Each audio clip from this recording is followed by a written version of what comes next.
timeouts aren't just for kids. In my private practice, I often see the damaging effects of unbridled anger on relationships.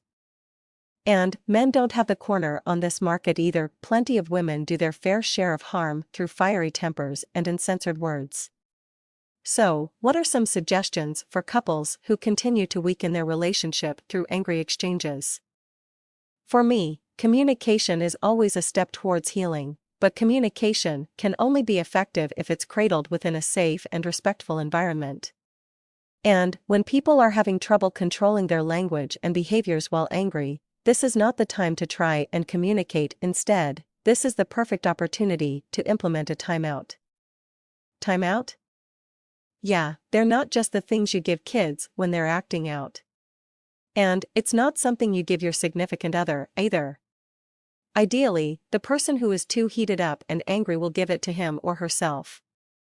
This is not an avoidance of communication, but instead a cooling off period where both parties can calm, ground and center themselves, thinking of ways to communicate their upset and concern in a more respectful and controlled manner. It helps the angered person feel more control over his or her temper and helps the other partner feel safer in the midst of a growing disagreement. Ultimately, timeouts can lead to greater trust, respect, and communication for a couple. So what do you do in a timeout? A timeout has three central components, which ideally will be initiated by the partner who is angered and concerned about his or her temper, words, or behavior. 1. Tell your partner you need to take a timeout. Point 2. Tell your partner approximately when you'll return. Point 3. Assure your partner you will continue the discussion when you return or shortly thereafter. Have the discussion together about what a timeout is and how you will use it before an argument ensues, so there will be an expectation and understanding when it's needed. Trying to negotiate the rules of a timeout while in an argument will most likely be unsuccessful.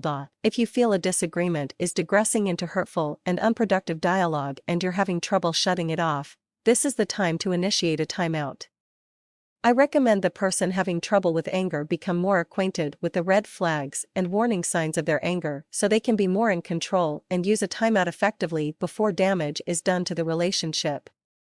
It's true that tempers can rise quickly, but there are always indicators a person can be aware of, such as physical tension, breathing, and heart rate. Physical and emotional changes can alert a person to remove him or herself from a situation before actions follow, such as hurtful words or even physical aggression. Being familiar with your warning signs can help you be more accountable and in control of your behavior. With this said, if you feel these warning signs present, simply tell your partner you need to take a timeout. At this point, the goal is to remove yourself from the environment. It may be another room in the house where you can be alone, a walk around a few blocks, a drive to somewhere you want to be. Make sure your anger won't lead to angry driving, or a jog.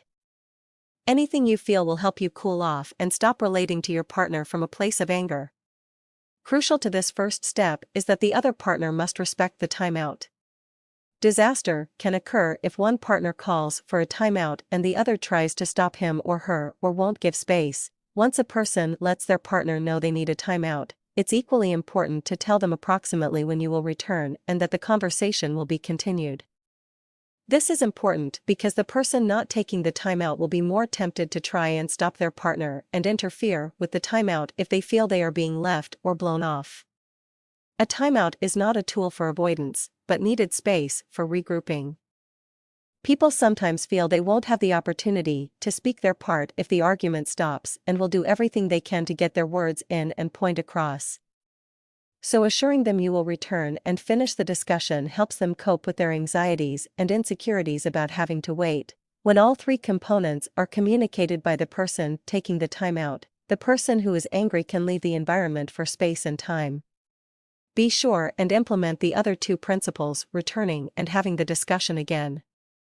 If this cycle can be completed, both partners begin to build trust in the timeout process and it becomes easier and easier to utilize. If the partner taking the timeout doesn't follow through with all three parts of the timeout, greater distrust and insecurity will most likely arise from the other partner, leading to greater resistance to a timeout in the future. A timeout is a process requiring both partners to participate and cooperate in, and although a bit awkward and challenging at first, will lead to a better relationship and the avoidance of destructive dialogue and behaviors.